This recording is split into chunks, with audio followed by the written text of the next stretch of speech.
Notts County Talk, we are live for the final time this season. We've smartened up. It's the awards show. We're hoping to do this in fancy dress after a promotion, but unfortunately, it's not quite happened. Still, we've got ourselves as smart as possible. It's the first time I've dressed up in over a year, I think, to look like this. A few weeks ago, you were dressed up, but we'll leave it there. Was that? Yeah. Oh, I don't remember that. Before we move on from us being dressed up, though, I just want to mention this is a Notts County Lifeline tie. I just had to get Lifeline tie. Love it. Okay, so this is our end of season. It's the awards. It's the season review. How we're going to run it is we never really do videos just as two. We've always got people with us, but basically we're just going to talk through our thoughts of the season and the way we saw it. Give out our awards. We've got player of the season, goal of the season, team performance this season. Thank you. We do look very smart. Thanks for noticing. Individual performance, team performance, and then moment of the season. Look, on the whole, it's been a very positive season. We've been up in that top 6 for a long time. Top 7. Bertrand have come in. It's looking positive for the future, so we're going to be positive on here. We'll kick it off. We'll before we do our first award, George. We'll talk about the start of the season. Then, if we're reviewing the season, it's only logical to go at the beginning. Yeah. Pre-season's come in, and we've signed Ruben Rodriguez, Eli Sam. How did you see that? It was exciting, wasn't it? Really. I remember pulling a few clips together. Can you remember for those players and putting it on Twitter, especially Sam Rodriguez as well, first Portuguese player to play for Notts.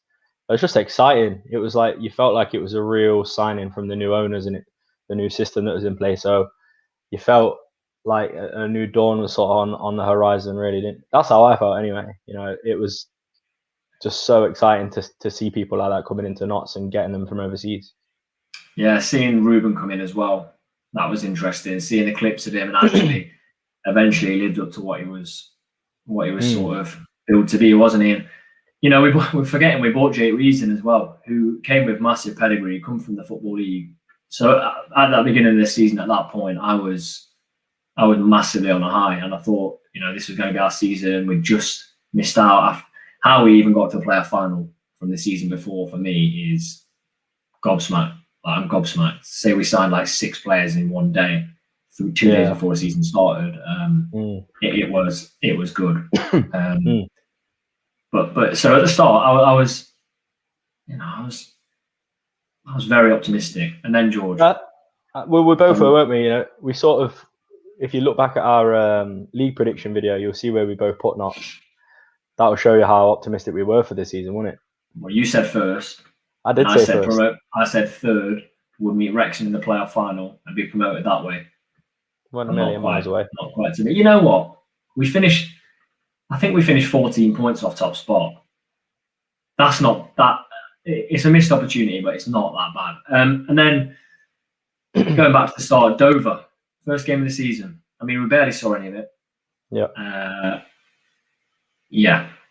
That was a bit of not a wake up call because we put it down the first game, but yeah.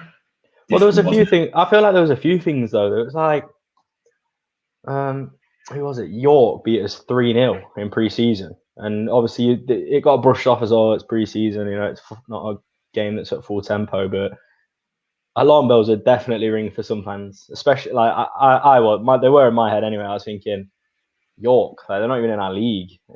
It's a strange result to get. Obviously, then first game of the season, Dover. It just for me had a little bit more of a question mark over it than an anomaly at the start of the season because of how pre-season went. But yeah, luckily they didn't continue their season and points got expunged from everyone else that gained points on them. So in the end, it didn't really matter that much, did it? No, it didn't. You know, then we have a bit of a decent run. We play teams like Altrincham on BT Sport, get a very, very good victory there. That's the most dominant I've seen Notts up until later on in the season, up until sort of Weymouth game. Very, very good. Some great goals. Wes Thomas masterclass. Remember that? Yeah, Wes Thomas. And then, you know, you've got Barnet where nearly threw it away, but on the whole, completely dominant. And then you've also got Wealdstone in there. It's all good. It's looking good. But then you've got awful results like Maidenhead, losing the lead and losing to Maidenhead was shocking. So at that point, well, as we go on to our first award, we'll say that, the opening month and a half, 2 months, when it was very, very rocky, and there would be wins, but there'd also be some shocking losses, and there'll be draws where we should have won, and even wins where we should have lost. It was very up and down. It was just disruptive, wasn't it? So the opening couple of months were far from convincing. I think until the end of the season, so the last maybe 5 or 6 games, I feel like that was the story of the season for a lot of it. It was so up and down. We were really inconsistent all season, and then we just sort of seemed to tail off, didn't we, towards the end of Ardley's reign. It was a real odd season, really odd. But I think we should go on to our first award, don't you, Tom? First award then was Player of the Season. Now, as we waited till after the playoffs,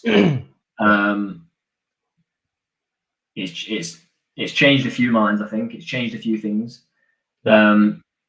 Obviously, the playoffs, there were some unbelievable performances in there. I could name a few. I could name Sam Slocum, stopping Tyson's one-on-one, saving it on the last minute. I could name Rodriguez. I could name Ellis. I could name a hatful of players in there. And we'll tell you, it went down to 4 players really in the end, didn't it? That pulled away massively from everyone else. I'll let you go for this one, George. Player of the season, from third to first. In third place, with 16.3% of the vote, is Kyle Wootton. Great effort this season. Was very good against Chesterfield. In second place, with 17.5%, Ruben Rodriguez. Very good. I think he's done well there. To say he's not played that many fantastic games, we know he's a great player, but player of the season for me is a little bit, we won't expand on that one. Number 1, the winner, with 22.6% of the vote. And let's just say this was very close up until today, and then he pulled away. And I'd like to say as well, he's been a channel favourite, hasn't he, the last couple of years? He's been offered a contract extension as well. It's Dion Kelly-Evans. Yeah. So congratulations to Dion Kelly-Evans for that one. I think it's deserved. I think on the whole, he probably has been our most consistent player. I really do. I think you just get that fight with him, don't you? He's got a little bite in him, hasn't he? And he's always looking to do better, I think. And I think that is such a key aspect of a player to have, Yeah. I mean, Kelly-Evans fantastic all season. It's a shame he couldn't carry it through, and the system sort of changed and the opponents changed, which meant, it was unfortunate for him. You play teams like Chesterfield, you just couldn't have Dion Kelly-Evans up in there for 90 minutes. He would be dominating. And, we've seen it before. We saw it before when we played Chesterfield. They got a header from Denton, and they pulled on to Kelly-Evans. So Kelly-Evans massively deserving the award. And you know what? The top 3 for me in that order would slightly be swapped round. I'll probably go Kelly-Evans top for me, Wootton second, and maybe Ruben third, because Wootton. That's not taking anything away from Ruben, though. As much as I agree with what you just said, you've got to give credit to Ruben. I feel like sometimes he sort of dragged the team up in the last final games of the season, and he has been fantastic, but it's not really been consistently throughout the season, has it? No, it's not. So Dion Kelly-Evans takes the Notts County Talk Player of the Season award. We'll go back onto the season then. Results sort of dip a bit, don't they? After the first couple of months, and we're blaming inconsistencies with fixtures. And it gets sort of Christmas time, and we had Kings Lynn back to back, and Kings Lynn pull out of the game with I think it was COVID in their camp, wasn't it? Yeah. And it was only a few players, but at the same time, it could have spread for the whole camp. I know we played earlier in the season with a couple of players out, and results start to go lower than expected, don't they? Yeah, they do. It was a very difficult time, I find. I think on the whole, it was a difficult season because of COVID. I think it was after, was it Wealdstone, where we put a team out and there was 3 or 4 players that had COVID, and after that it was just really turbulent because there was teams cancelling left, right, and centre. You had Dover that were refusing to play games. It was a strange old season, wasn't it? Well, it looked as though the season was going to be curtailed, didn't it? It looked as though it was finished. A few times. Teams were threatening not to play, and then there was funding that was not given rightly or wrongly. Very strange, and as Notts fans, we were optimistic this season, and we just didn't want it to end because there was always the opportunity. Look, under Ardley, we'll get to that in a second. What happened? But under Ardley, we were never out of the fight of automatic or playoffs at all. Never. I mean, he is. I've said it. I don't know. I've said it on the channel. He reminds me a bit of Gareth Southgate, where you're never going to quite reach it. Yeah, you're never going to quite reach your potential because of the way we would play, but also we're a hell of a difficult team to go on. Like, we weren't going to go on a bad run, a constant bad run, because of the way he set up wouldn't allow that. And I still think to this day, if we'd have played Hornchurch with Neil Ardley in charge, his style of football wouldn't have warranted. Well, we would not have lost that semi-final. But that's completely a story for another day. I do think Ardley was difficult to beat, but never got the best out of the players, really. Yeah, I think that's a good analysis of Ardley to be. We had a little pickup, didn't we? We had a little pickup just before he was sacked, and we went and very comprehensively beat Yeovil. Remember the game? I think both goals in there made it into our goal of the season list. The Barnett goal and the Jake Reeves free kick.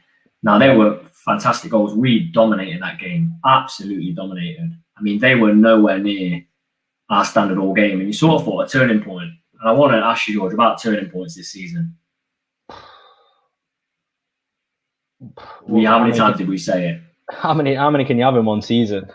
That's what I mean. I mean, you just feel like, real, team that are on top, they'll probably start well, and then they'll have a bit of a slip up where they have like 3 or 4 or 5 games where they don't get the result they want, maybe get a couple of losses and a draw or something like that, and then they sort of pick up again.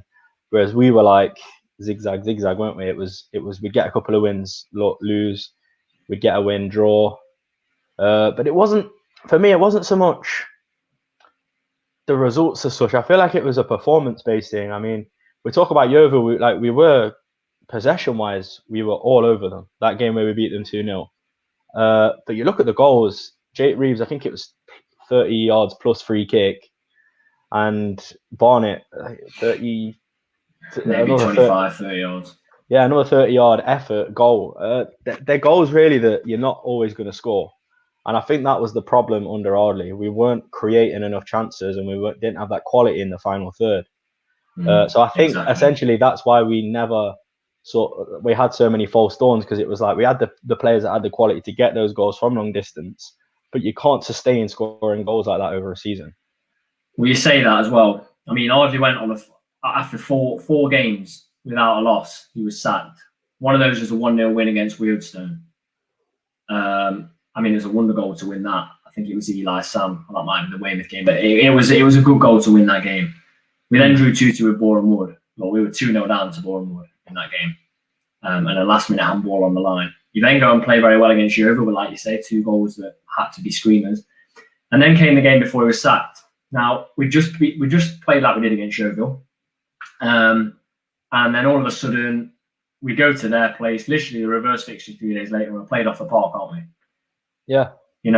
2 down within 40 minutes. And then it takes Baldwin, 78th minute, and then it takes Rodriguez, 86th minute, just to get the draw. And I think that was the end of it for Ardley, wasn't it? The performances had gone on too long. And it just wasn't working. Next award then, goal of the season. So some screamers. Some absolute screamers. What a season of goals. We narrowed it down to 8. Somehow I think Notts have it at 10, maybe 11 or 12, something like that on their official one. But really, it's already said and done, isn't it? In third place, with 5.8% of the votes, is Eli Sam against Wealdstone. Now, that's the one where he took it to the byline, nutmegged the defender, and put it bottom corner. Very good goal. So Eli Sam is in there at third place. In second place, 7.3% of the votes, it is Ruben Rodriguez against Dagenham and Redbridge. That is an unbelievable goal. Context of the game, which we'll talk about later. Massive goal. I think when you look at that goal as well, the celebration made it that bit better. Yeah, it did. It definitely did. Yeah, front flip. And I watched that back the other day, and I thought I couldn't actually remember him doing the front flip watching it. And then the winner with a huge 75.9% of the votes, obviously, it's Eli Sams, Puskás Award contender, back heel, near the edge of the box. There was only going to be one winner, George, wasn't it? Only one winner. Of course. So Eli Sam against Oxford City is your Notts County Talk goal of the season. Screamer as well. Screamer. Yeah. I mean, you look at the media coverage after that game as well. He was getting so much attention. I think he was on TalkSport as well. You look at how good that is for him as a player, and how good that is for Notts as a brand. You know. So yeah, credit to him. Fantastic goal. Why he tried that is beyond me, but he's pulled it off, so you let him off, don't you? Yeah, I mean, he scored minutes earlier as well. Very good finish. Yeah. So it's funny, isn't it? Really, a player where, you know, I think a lot of people would agree over the season he's not really lived up to expectation, but I think he's got 4 or 5 goals in contention for goal of the season. Yeah, he has. Yeah. And you know, you need a player that can do that, because that technique. It's not an accident that you can score goals like that constantly. So fair play to him. But there was only one winner for that award. Yeah. Right, George. We move on then. And team performance of the season now, isn't it? Yeah. We'll get this one done, and then we'll talk about the sacking. So team performance of the season. Now, there's been some really good ones, and some of these came under Ardley, which I'm happy about, because he needs credit for some things this season as well. So team performance of the season. Off you go. Right then. In third place, this for me was one of my favourites. I think I did actually vote for this as my favourite. With 11% of the vote, it was Sutton at home. Probably one of the most interesting games of football I've ever seen. Like 2 fantastic sides really at it. Ended 3-2, and you know, Sutton were just quality, weren't they? But we just had that edge over the season. It really did. It really did. At the end. Yeah, and then they've gone on to win the league. So, you know, it sort of shows what level Notts can play at when they're on the game. Second place then, with 33.1% of the vote, was Chesterfield at home in the playoffs. What a day that was! What a day that was! Just to be back in the stadium. Mark Ellis, late winner. Like Tom said earlier, Slocum save on the line, his one-on-one save against Tyson. Just everything you want a game with fans in, where there's been one game previous to that with fans in to be. It was such a great day. The sun was shining. You know, for me personally, I thought it was the perfect day. But yeah, go on to the winner then. The winner with 33.8% of the vote. I don't think there's any surprises here. Is Dagenham and Redbridge at home, where we obviously beat them, and Doyle ended up in goal. Schmeichel Doyle, the famous term. What a game that was! Another really interesting game, but you know, not for the right reasons. I mean, you reiterate that. Second place, 33.1%. First place, 33.8%. That is close. But team performance this season, how can you say anything other than that? It's a once in a lifetime thing to happen. To go down to 10, keeper sent off, no one on the bench, because most leagues they have a keeper on the bench. They then missed the penalty. I'm sure Doyle psyched him out, and then we go and score an absolute screamer. And I'm sure Carl Wootton scores a goal that just missed out on our goal of the season as well. So all in all, unbelievable performance, game. That's the sort of thing as well. Like Eli Sam gets not a lot of media coverage. You know, Doyle's on the radio in Ireland here. He's doing interviews about it. So all in all, fantastic. So we'll go back onto our review then. Yep. News comes out about Neil Ardley being sacked. Did you expect that?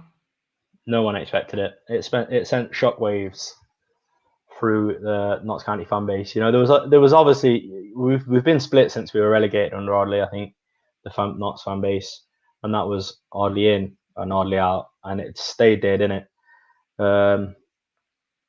I was shocked. I think everyone was shocked. If anyone was to say that after that game he was getting sacked, I think that, you know, they've got a crystal ball somewhere, because you just didn't feel like it was coming. You didn't feel like it was the right time to sack someone that's in such a good position in terms of the league. But yeah, strange one. An appointment as well with Birchnell that no one could have predicted. Like he's young. He's younger than Doyle, isn't he? He's 38. But if you look at the way that it ended up, we've been playing some really, really intriguing football, haven't we? Yeah. Well, he came in, didn't he? Lost to Hornchurch, obviously. And then you thought it's got to be a reaction in the next game. I think it was Aldershot. Lost that. And it was really looking bleak. And then all of a sudden, you've just spoken about it in the team forms this season with the Sutton game. Absolutely fantastic. Turned the season around. And since then, I mean, you hear the saying thrown around, a bit cringy saying, but sexy football. I mean, the passing was unbelievable. The movement, the desire, the goals. I mean, going to Weymouth when fans were back in was genuinely like watching a training session. You could just sit back and enjoy it. That's unbelievable.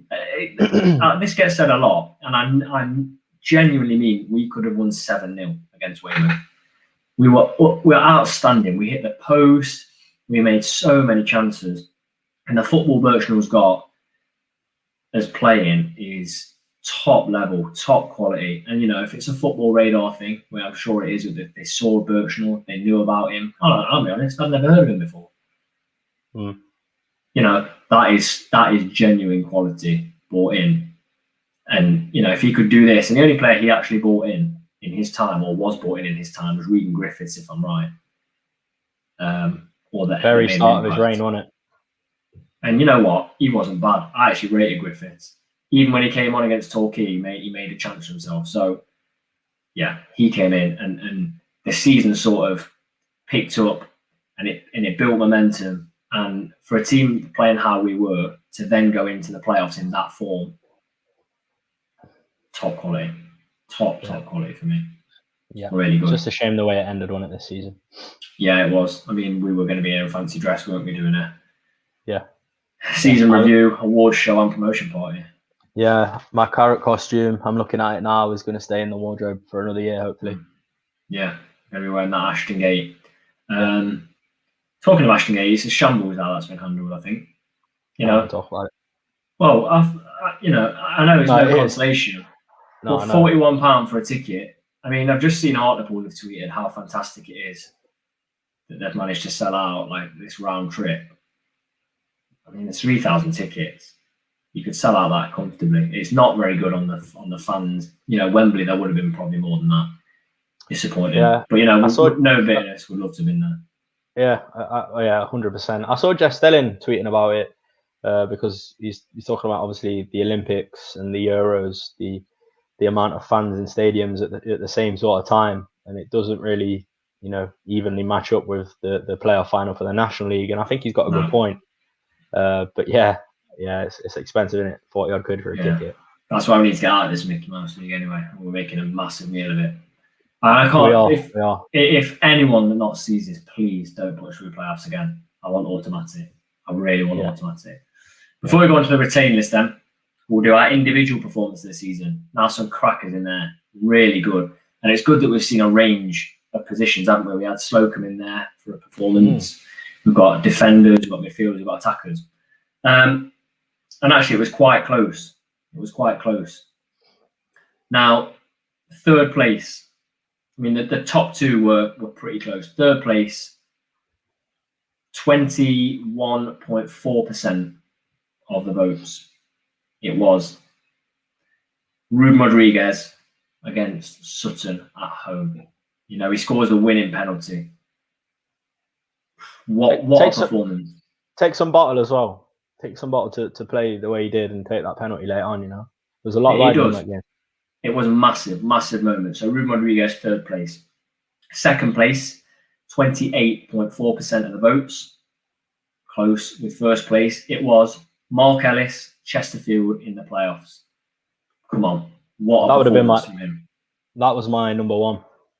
I think what might have been riding on people, what might have changed their mind, we were caught on the break a lot and we were sloppy at the back. But I think we were sloppy at the back because we played so well. attacking wise. You know, Yeah. Mark Ellis got done a couple of times trying to keep offside, and Tyson broke through. Could have been a lot worse. Yeah. So there we go, 28% for that one. And with bang on 30% of the votes, we have the winner of individual performance of the season. It's Schmeichel Doyle at home to Dagenham and Redbridge. You know, no surprises there. You've got a 38, 39-year-old keeper playing in goal for 80 odd minutes, and he's almost kept a clean sheet. He's definitely psyched him out. I don't know what he said to the striker to make him hit the post. But Doyle, individual performance this season, you know, he's 2 minutes away from a clean sheet, George. 2 minutes away from a clean sheet. I mean, I don't know what the odds would have been, but the odds would have flipped massively, the betting odds in the favour of Dagenham and Redbridge when that red went in, regardless of them being down. So Michael Doyle, that's huge. That's huge. Congratulations, sir. You deserve it. Yeah. And he's been offered the assistant role, and that takes us nicely onto the retain list. Yeah, I think, you know, as a whole, there's not many surprises in there for me. The club have sort of followed it up, and Birchnell said that they are interested in some of the loan players, hopefully that being Calvin Miller and Mark Ellis again, because I think they were really, really pivotal at the end of the season. The only real, I'm not going to say it was a shock, because I don't think it was much of a shock for a lot of Notts fans, including myself. I think it was more of a business move, wasn't it? That's Enzio being released. A lot of great memories, some fantastic goals. You know, a player that was passionate more than ever. One thing I remember, I think it was obviously the League Two season when he was bought in. We were 1-0 up, and I think it was like the 85th minute. Mansfield get a corner, we clear it, and he just turned to the cop and was going mad. And I just remember that, and you know, you could see it. He loved the club, and I think he's going to be missed. I miss him already. Yeah. Looking at those two loan players, if you were given the choice between Miller and Ellis, because we know it's not Knowles, you know, he's tweeted that he's going, Regan Griffiths has tweeted. We didn't expect that. If you were given the choice of Miller or Ellis, who are you picking? I would go Miller. I think going forward, he offers a lot. I think Mark Ellis is great. I really do. I think he was such a key player at the end, if not the key player. But you know, I feel like he was a bit easy to be caught on the counter. Like Tyson, for example, he ran past him 2 or 3 times, and I feel like that is something that teams did exploit in us. We were a bit slow at the back. But no, I'm not going to put him down, because he was great, wasn't he? He was absolutely brilliant. That game against Chesterfield, I know I just mentioned like 2 or 3 runs that he didn't get onto, but every time the ball was in the air, his head was on the end of it. It was like the last 5 minutes, he must have headed the ball, no exaggeration, 300 times. That's not. I reckon more. I reckon 400. Yeah, he literally, and no, if he didn't have that ball, they were winning it and knocking it on. Yeah. We saw the only time the ball went in a position where he wasn't, they nearly scored last second, didn't they? So Mark Ellis, unbelievable player for Notts, and he'll go down if he's not the player that Notts are off the contract to, as what literally it will be a hero. We'll remember Mark Ellis. Like he was absolutely unbelievable for the end of that season. So what do you say then, Tom? You asked me the question. What would you say? Oh, Miller. Yeah, I've got a Miller tattoo booked in anyway. You know how much I liked him. Just absolutely unbelievable player. Good stuff. Before we go on to the final award, the moment of the season, then I look at that squad and I tweeted it. You know, Jake Reeves, Ruben Rodriguez, Cal Roberts. We keep these kind of players. The core of that squad, I have no doubt in saying this, the core of that squad is the squad that will finish top of the league under Birchnell. What happens now is it's all down to recruitment. You know, if you don't back that squad up with players of that level, it's not a squad that's winning the league. You know, if you add the same quality as Jake Reeves and another of Cal Roberts' quality and another of Ruben Rodriguez's quality, you know, and another of Brinley's and Kelly Evans stays, all of a sudden you've got a team that can finish top, But otherwise, recruitment we saw was 50-50 this year. It really was 50-50. Eli Sam, as much as we praised him, he wasn't a good enough replacement for Dennis or Thomas. There was some iffy signings in there. And who I'm massively looking forward to seeing next season is Alex Lacey back. First centre back on the team sheet. Yeah, the thing I like about Lacey as well, he doesn't look like that sort of physical player, but he has that physical edge, and he always gets up there from set pieces, and when the ball's in the air, he's on the end of it. He's a great player, Lacey is. Great player. Yeah, we missed him more than we could have made out. 100%. Alex Lacey, what a player. Right, George, moment of the season, off you go. Right then. And now it was close to being Schmeichel Doyle winning 3 here, wasn't it? He's in the mix again. So in third place, fans return to Meadow Lane for Weymouth. What a day. Like we talked about already, haven't we? Should have been 7 or 8. Could have been 7 or 8. It was 3, but it was just still perfect, wasn't it? It was Ruben Rodriguez opens us up with a penalty, wasn't it? It was written in the stars that he was going to score. Was it a good penalty? Did you see it?